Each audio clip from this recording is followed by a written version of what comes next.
Allah menurunkan pengampunan di malam nisfu Sya'ban lebih banyak dari bulu domba Bani Kilab. Satu domba aja kita nggak bisa ngekrus bulunya. Bagaimana ini ternak domba yang begitu banyak saat itu?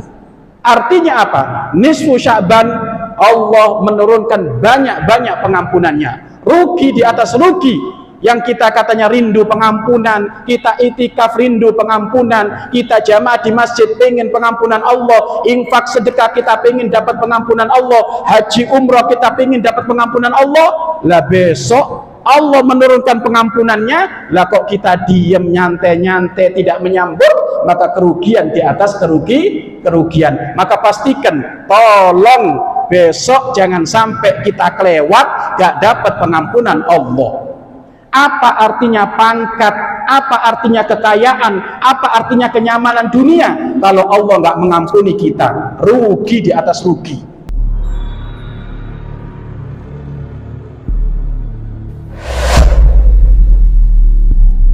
Bismillahirrahmanirrahim. Assalamualaikum warahmatullahi wabarakatuh.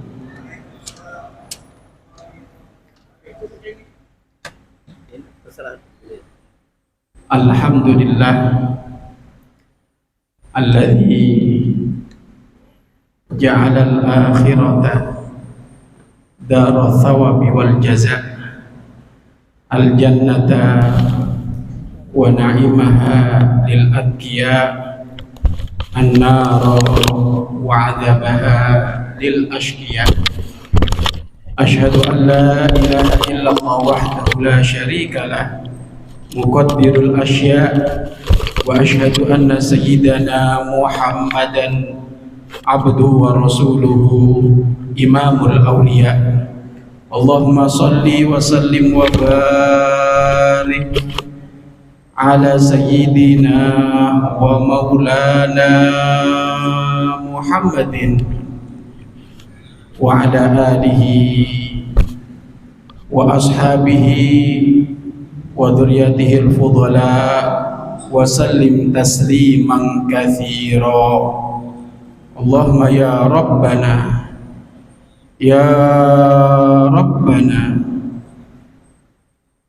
inna nas'aluka hubbaka wa hubba nabiyyika Muhammadin sallallahu alaihi wasallam wa hubba man yuhibbuka wal amal alladhi yuballighuna hubbaka. Allahumma ya rabbana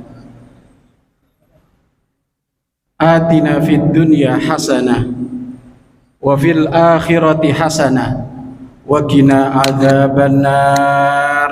Amma ba'd.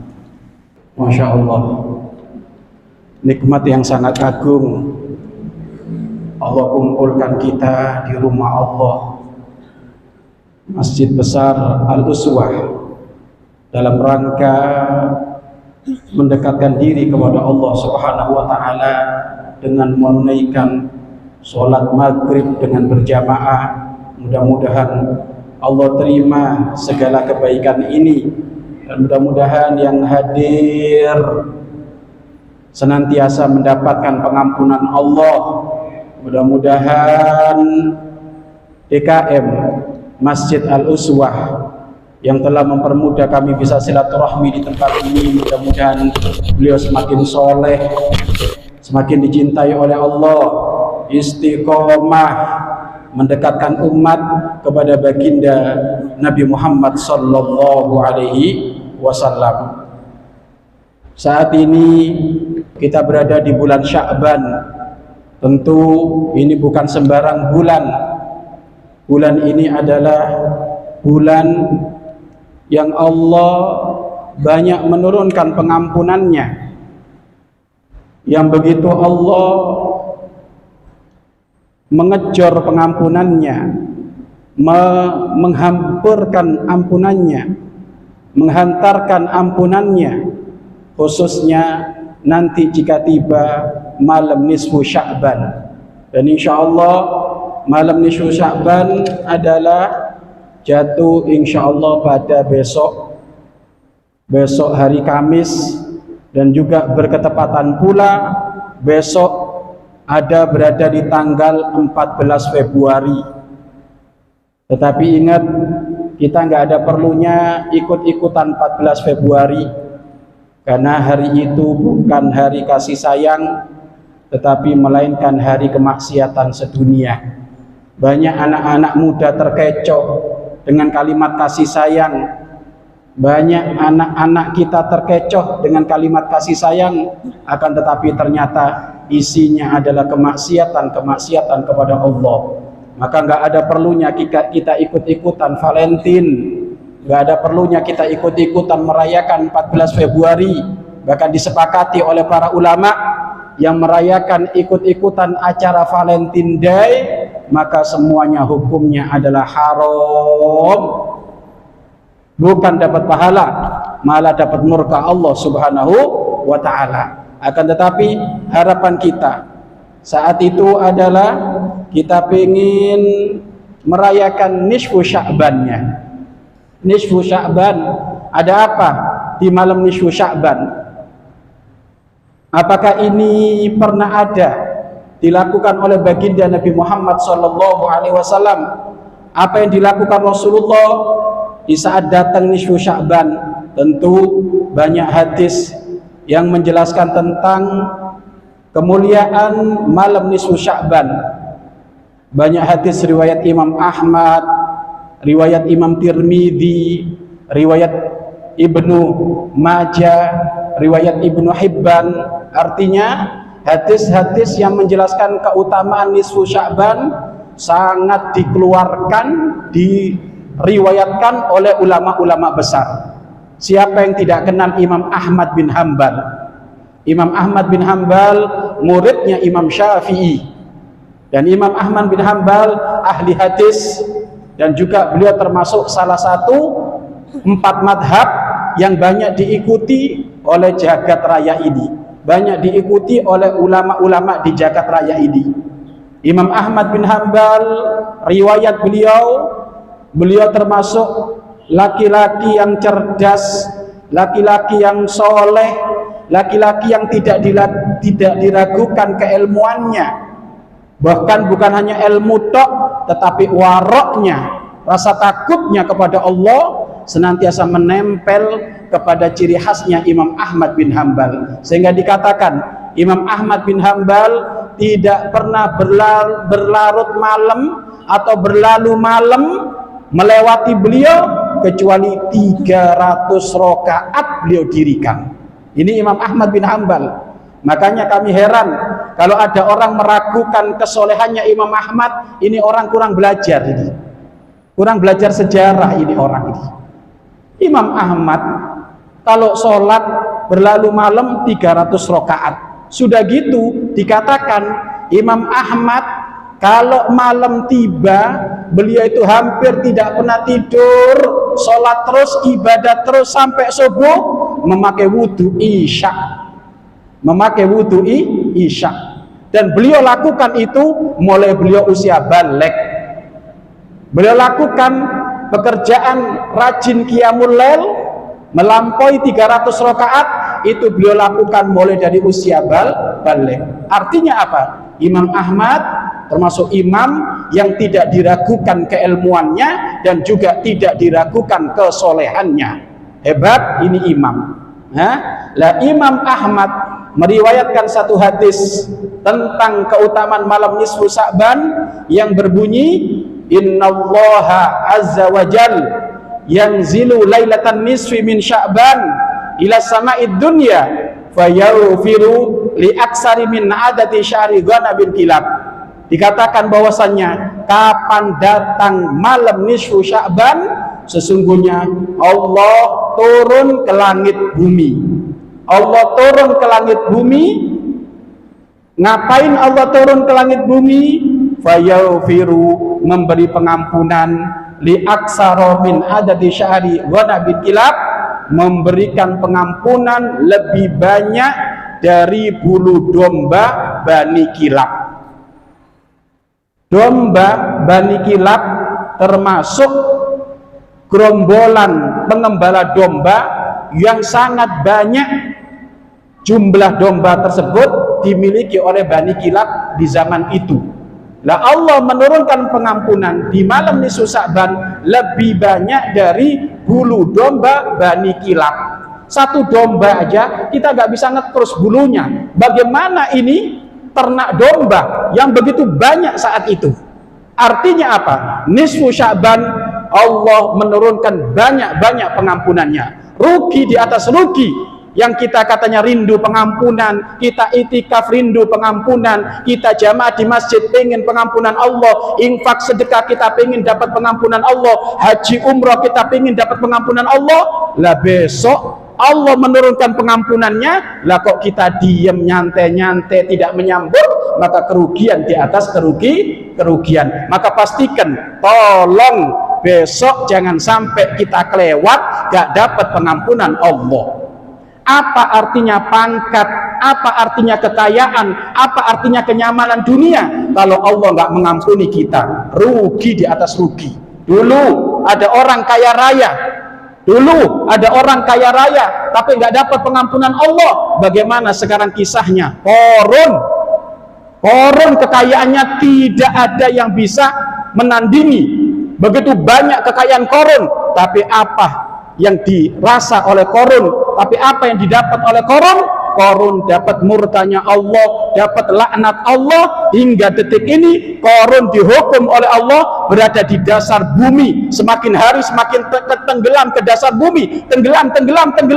Ini mukaddimah sebelum nanti disiksa di neraka Allah Subhanahu wa ta'ala. Artinya apa? Kaya raya nggak dapat pengampunan Allah, rugi. Begitu juga yang punya pangkat, Fir'aun, Haman, mereka termasuk Namrud, mereka termasuk raja-raja yang punya pangkat, tetapi kurang ajar kepada Allah, berani kepada Allah, akhirnya dia tidak mendapatkan pengampunan Allah. Maka pun cerita Korun, Namrud, Fir'aun berlalu dalam keadaan nista, berlalu dalam keadaan hina. Maka kita pengen apa yang kita miliki menghantarkan keberkahan, mendapatkan pengampunan Allah Subhanahu wa ta'ala. Begitu Allah Maha Pemurah, begitu Allah Maha Pengasih, setiap waktu, setiap saat Allah mengelilingi hambanya dengan pengampunannya, khususnya besok. Maka ayo ambil pengampunan tersebut. Kemudian riwayat yang lainnya pun diriwayatkan oleh Imam Tirmidzi, diriwayatkan oleh Imam Ibnu Majah, diriwayatkan oleh Imam Baihaqi yang berbunyi, idza kanat lailatun nisfi min Sya'ban, kapan datang malam nisfu Sya'ban, faqumu lailaha, tolong malamnya bangun malam, qiyamul lail, ibadah, wasumu naharaha, kalau bisa puasa siangnya tanggal 15-nya. Fa innallaha ta'ala, sesungguhnya Allah ta'ala yanzilu fiha, Allah turun di malam itu menuju langit dunia sambil Allah berfirman, ala min mustaghfirin li fa'aghfirullah, adakah malam hari ini yang minta pengampunan kepadaku, niscaya akan aku ampuni. Ala min mustarzikin fa'arziqullah, adakah yang minta rezeki kepadaku, niscaya akan aku beri. Ala mubtalan fa'wafi, adakah yang minta kesembuhan, niscaya akan aku sembuhkan. Ala kada wa kada, adakah yang minta ini minta itu, semuanya akan aku selesaikan. Hatta yatul al-fajr, sampai datang waktu subuh. Jadi besok maghrib sampai waktu subuh, keluarkan unek-unek hatinya kepada Allah. Apa selama ini yang mengganggu diri kita? Apa selama ini yang mengganggu masalah-masalah kehidupan kita? Curhat kepada Allah besok malam. Minimal Pak, minimal ini. Kalau bisa jenengan malam hari melek kalau bisa. Tapi kalau nggak bisa, minimal maghrib sholat berjamaah. Minimal ini, maghrib sholat berjamaah. Kemudian iktikaf, baca doa, baca zikir apa saja. Tadi sudah disebutkan, baca Yasin boleh, baca Waqiah boleh, baca Al-Muluk boleh, baca Kulhu boleh, baca Al-Falak boleh, baca An-Nas boleh. Pokoknya pakai mendekatkan diri kepada Allah dengan segala macam cara ibadah kepada Allah. Hatam Al-Quran, alhamdulillah, sampai masuk waktu Isya. Masuk waktu Isya, sholat berjamaah. Setelah sholat berjamaah Bapak Ibu pulang nggak apa-apa.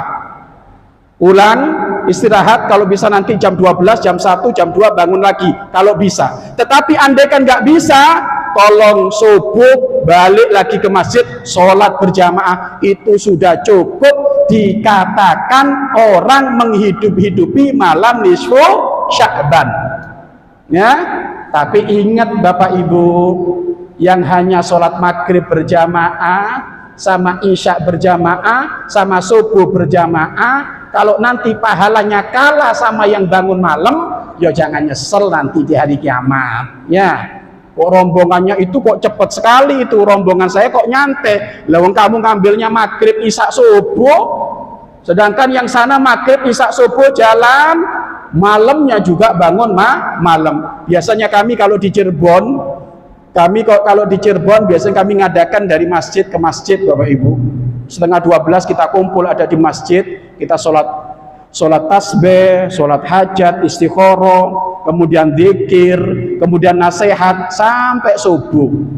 Subuh sholat berjamaah, kemudian pulang. Biasanya seperti itu. Tetapi kalau Anda sibuk besok kerja, lusa kerja, maka cukup minimal maghrib, isya, subuh berjamaah. Dikatakan yang sholat isya berjamaah pahalanya seperti semalam suntuk.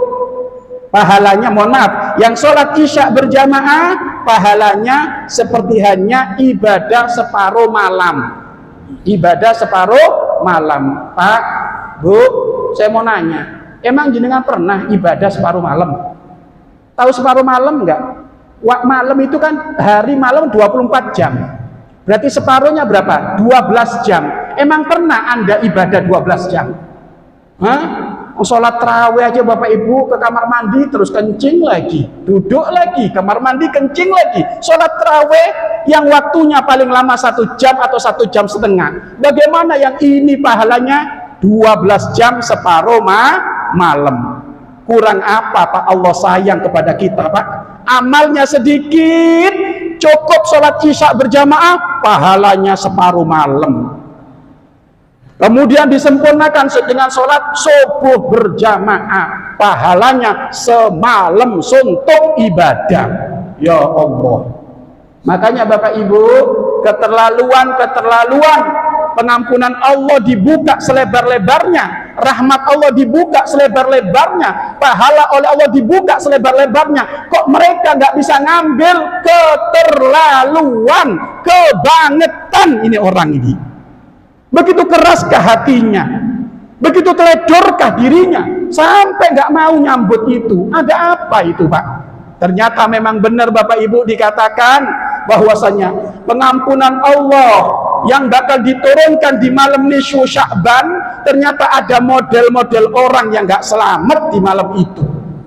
Ada model-model orang yang rugi di malam itu. Allah membebaskan hamba-hambanya dari neraka. Allah membebaskan hamba-hambanya dari dosa. Pengampunannya diberikan dengan cuma-cuma. Tetapi ada model orang yang nggak dapat itu. Siapa mereka? Musyahin yang pertama. Mereka musyahin. Siapa musyahin itu? Orang yang musuh-musuhan, nggak akur. Hati-hati yang nggak akur. Sampai kapan tuh? Sama situ nggak akur, sama situ nggak akur, sama sini nggak akur. Walaupun nisfu Sya'ban Allah menurunkan pengampunan sebanyak bulu domba dari dombanya Bani Kilab, untuk orang ini ditutup oleh Allah. Kenapa? Hatinya kotor, ada benci, ada dendam, ada hasud, dengan tetangga nggak akur, dengan kawan nggak akur, dengan sohib nggak akur, bahkan dengan adik kakaknya nggak akur, rebutan warisan. Gak bisa dia masuk surga Allah. Kalau pengen masuk surga Allah, lapangkan hati kita. Jangan sampai Allah memberi pengampunan kepada si A, memberikan pengampunan kepada si B, giliran nyampe ke kita ternyata tertolak. Kenapa? Hati kita ada dengki, hati kita ada dendam, hati kita ada hasud.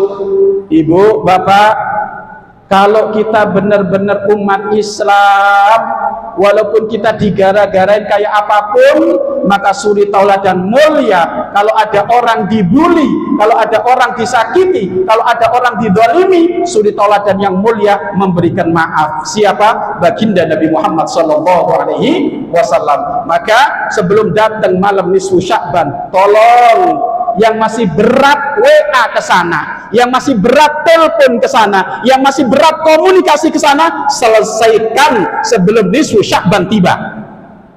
Ada orang-orang kayak gitu Bapak Ibu, ada. Ustadz dengan ustadz gak akur, DKM dengan DKM gak akur, tapi bukan DKM sini mah baik orangnya. Ada khotib dengan khotib gak akur Bapak Ibu. Apa? Lebutan ini, apa ini namanya nih? Mimbar.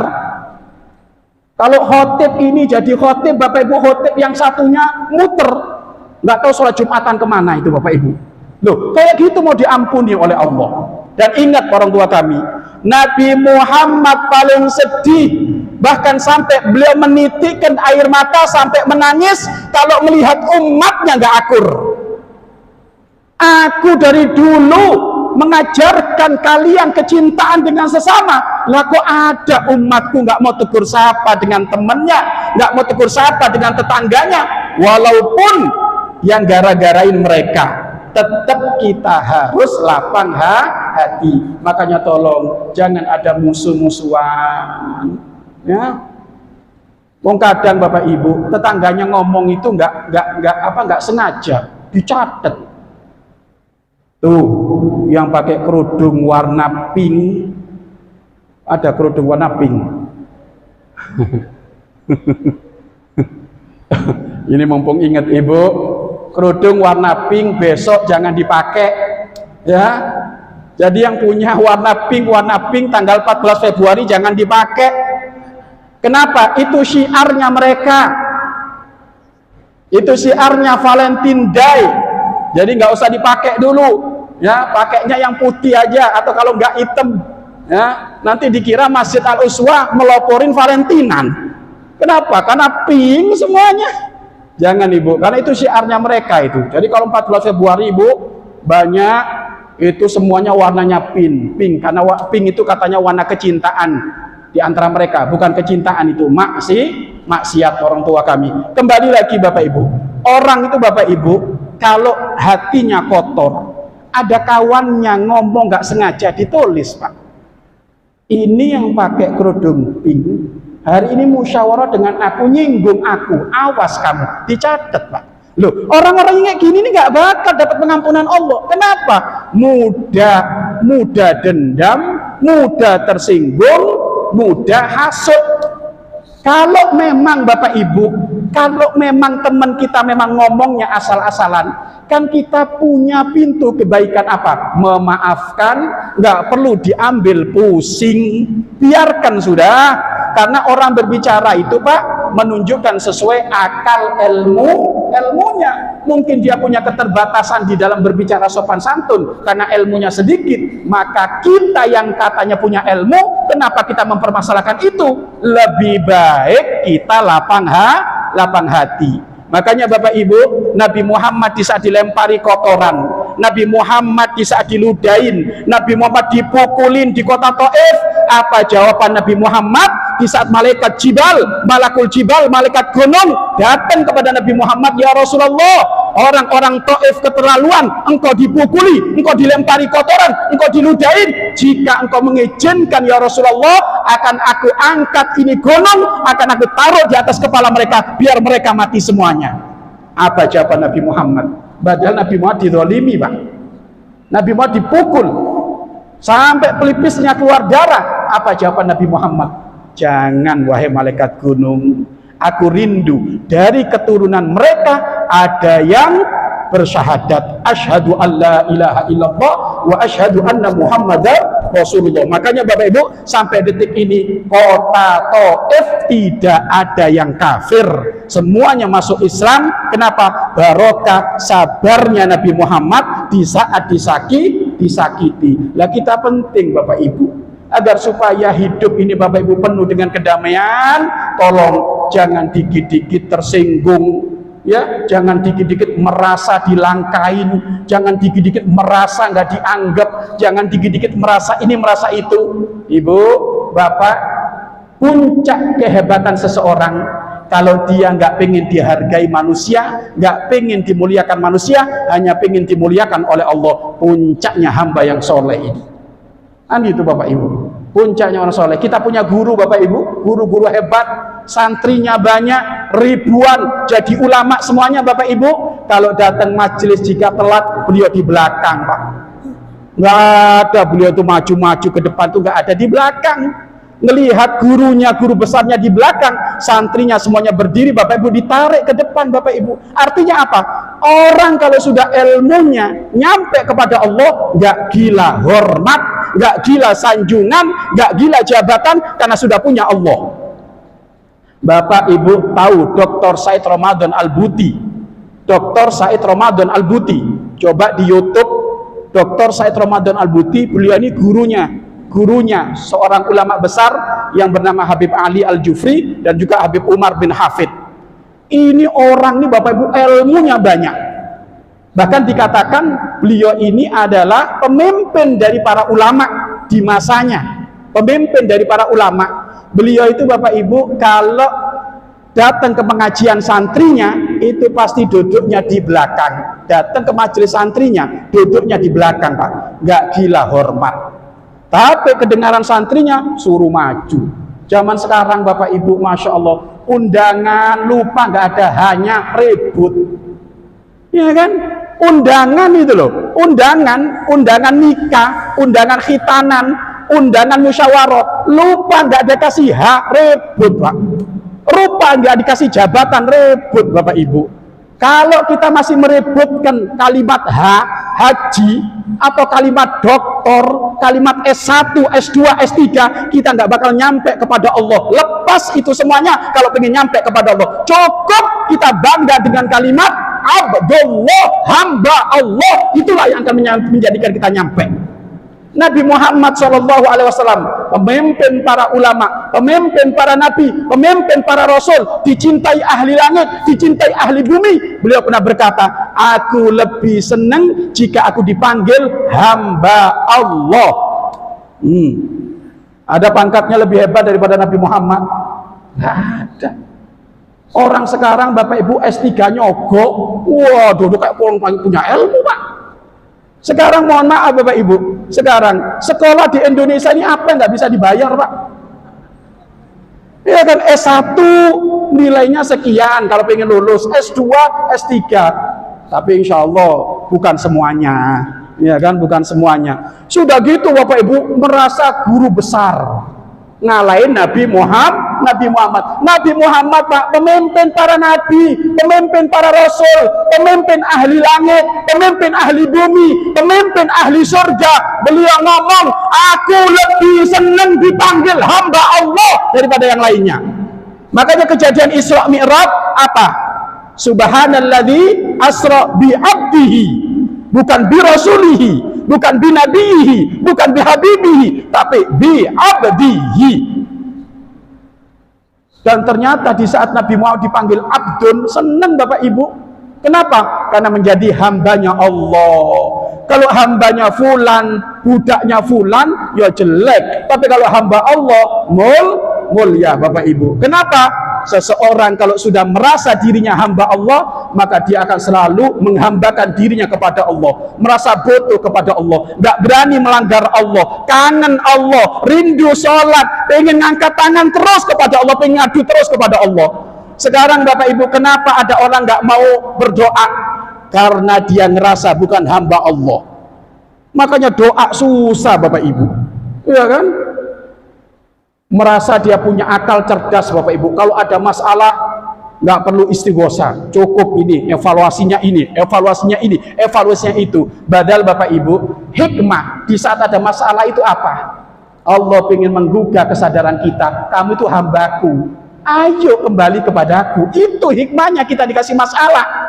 Tapi kadang orang merasa pintar bapak ibu, oh sekarang usahaku bangkrut, evaluasinya ini, karyawan dievaluasi, iklannya dievaluasi, promonya dievaluasi. Padahal Bapak Ibu sengaja dibangkrutkan oleh Allah biar ingat Allah, biar kembali kepada Allah, merasa dirinya lemah di hadapan Allah sehingga oleh Allah dikembalikan lagi.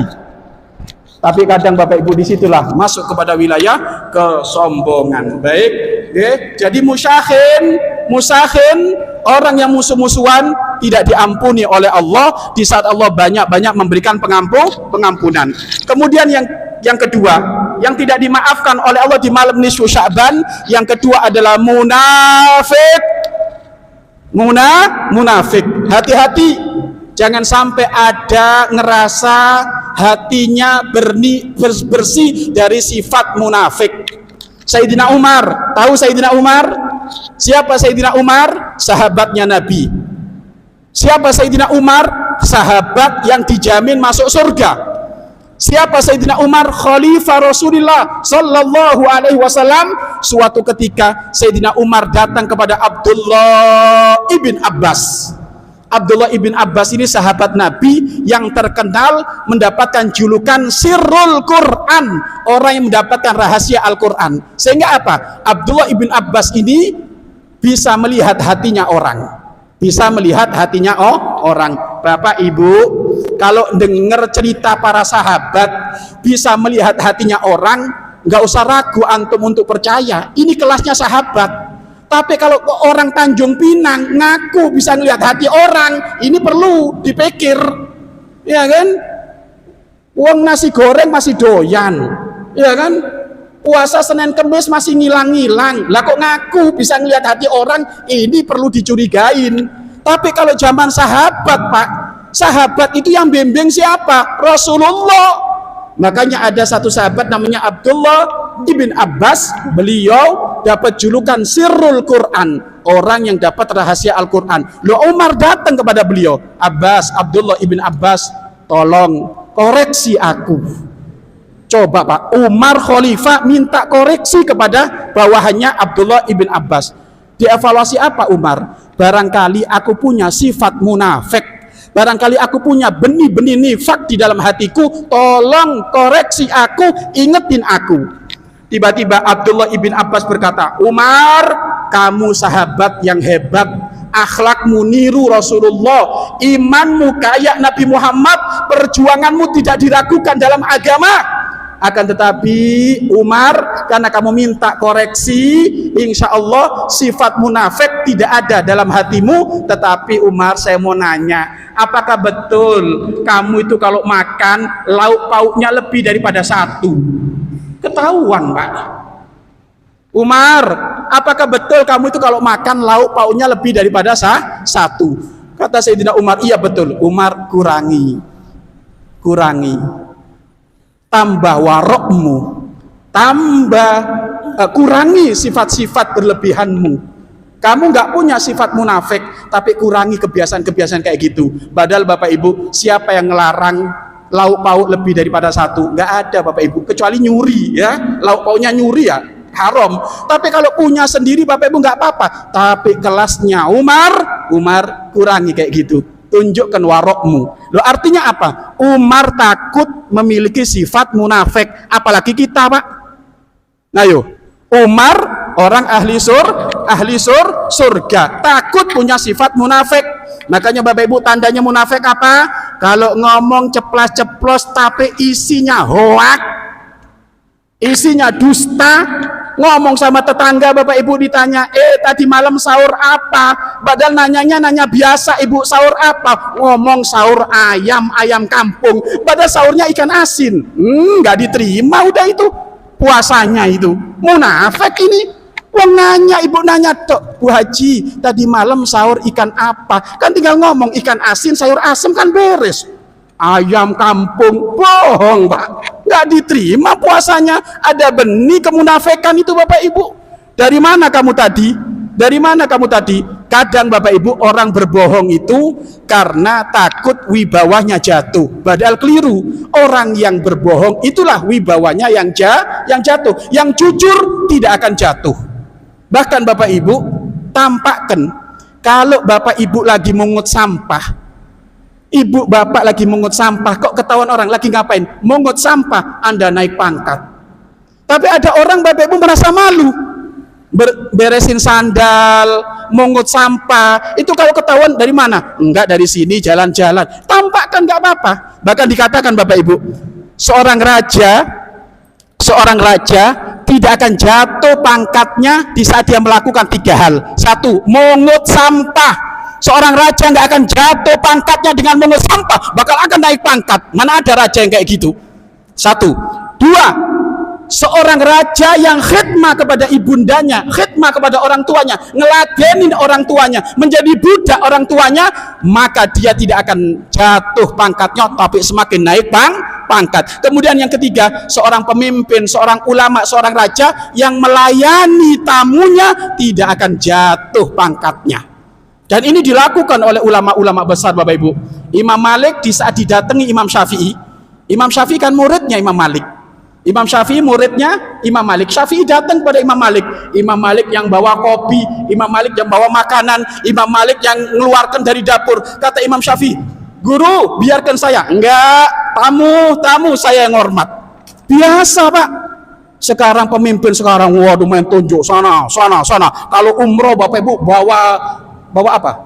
Kalau umroh bawa jamaah 20, dia di tengah. Waduh, ini siapa ini?